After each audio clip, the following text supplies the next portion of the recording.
Kakinada rural మండలం ఇంద్రపాలెం గ్రామంలో వేంచేసిన శ్రీ మందేశ్వర సుబ్రహ్మణ్యేశ్వర స్వామి వారి ఆలయం ఈ నెల 26వ తేదీన జరగనున్న సుబ్రహ్మణ్య షష్ఠి మహోత్సవంలో భక్తులకు ఎలాంటి అసౌకర్యం కలగకుండా అన్ని ఏర్పాట్లు చేస్తున్నట్లు కాకినాడ ఆర్డీఓ మలిబాబు తెలిపారు. ఈ నెల 26వ తేదీన జరగనున్న సుబ్రహ్మణ్య స్వామి షష్ఠికి పూర్తి స్థాయిలో ఏర్పాట్లపై అధికారులు ఆలయ ఉత్సవ కమిటీ సభ్యులతో సమావేశం నిర్వహించి భక్తులకు ఎటువంటి అసౌకర్యం కలగకుండా ఏర్పాట్లు చేయాలని కాకినాడ ఆర్డీఓ మలిబాబు ఆదేశించారు. కాకినాడ రూరల్ మండలం ఇంద్రపాలెం గ్రామంలో గల శ్రీ మందేశ్వర సుబ్రహ్మణ్యేశ్వర దేవస్థానంలో సుబ్రహ్మణ్య షష్ఠి మహోత్సవాల ఏర్పాట్లను కాకినాడ ఆర్డీఓ ఈ సందర్భంగా ఆయన మాట్లాడుతూ షష్ఠికి వచ్చే భక్తులకు స్వామి దర్శనార్థం ఎటువంటి ఆటంకాలు ఉండరాదని స్పష్టం చేశారు. ముఖ్యంగా పారిశుద్ధ్యం, త్రాగునీరుపై ప్రత్యేక దృష్టి పెట్టే విధంగా పంచాయతీ వారు చర్యలు చేపట్టాలన్నారు. అలాగే ఎటువంటి ఇబ్బందులు జరగకుండా పోలీసు ఆలయ సిబ్బంది ఉత్సవ కమిటీ సమన్వయంతో చర్యలు చేపట్టాలని సూచించారు.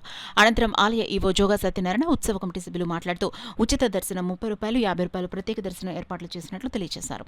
కార్యక్రమంలో ఏసీ నాగేశ్వరరావు, ఇన్స్పెక్టర్ ఫణీంద్ర, పంచాయతీ కార్యదర్శి Jagjivan Ram, MDO Satish, rural tahsildar Lakshmi, DT Suresh, SI Veerababu, VRO Rambabu, ఆలయ కమిటీ సభ్యులు లావణ్య, ఉమా, శ్రీను, అప్పారావు, మణికంఠ, పళ్ళ జగదీష్ తదితరులు పాల్గొన్నారు. స్థానిక ఆర్టీఓ గారు, మల్లిబాబు గారు, అలాగే వివిధ డిపార్ట్మెంట్ల పోలీసు వారు, ఆరోగ్య శాఖ, నీటిపారుదల శాఖ, విద్యుత్ శక్తి, పంచాయతీరాజ్, గ్రామీణ ఉపాధి అందరూ కలిసి వచ్చారు. కోఆర్డినేషన్ మీటింగ్ ఇప్పుడే జరిగింది. దీని మీద తగు సూచనలు కూడా ఆర్డీఓ గారు ఇచ్చి ఉన్నారు. దీని మీద ఇక్కడ ఉన్న వాళ్ళందరూ స్థానిక భక్తులు, మా డిపార్ట్మెంట్ పెద్దలు అందరూ కూడా వచ్చి వాళ్ళ యొక్క సూచనలు తీసుకున్నాం. పోలీసు వారు కూడా అటెండ్ అయ్యి దానికి కొన్ని ఆర్డినెన్స్ ఇచ్చారు. క్యూ లైన్స్లో డిస్టర్బెన్స్ లేకుండా ఎలా ఉండాలి ఏంటన్నది.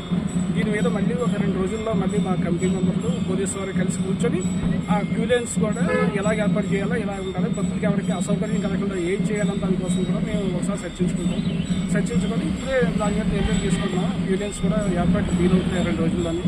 ఈలోగా ఆర్టీఓ గారు చెప్పిన అన్నీ కూడా సూచనలన్నీ పాటించి సజావుగా ఉత్సవాలు ప్రశాంతమైన వాతావరణంలో సామాన్య భక్తులకి అత్యధిక ప్రాధాన్యత ఇచ్చేలాగా ఏర్పాట్లు చేసుకొని ఈ ఉత్సవాలను విజయవంతంగా ముగించి అందరూ కూడా సహకారంతో ఉండాలని చెప్పి కోరుకుంటున్నాం. సర్వే జన సుఖనోభవం.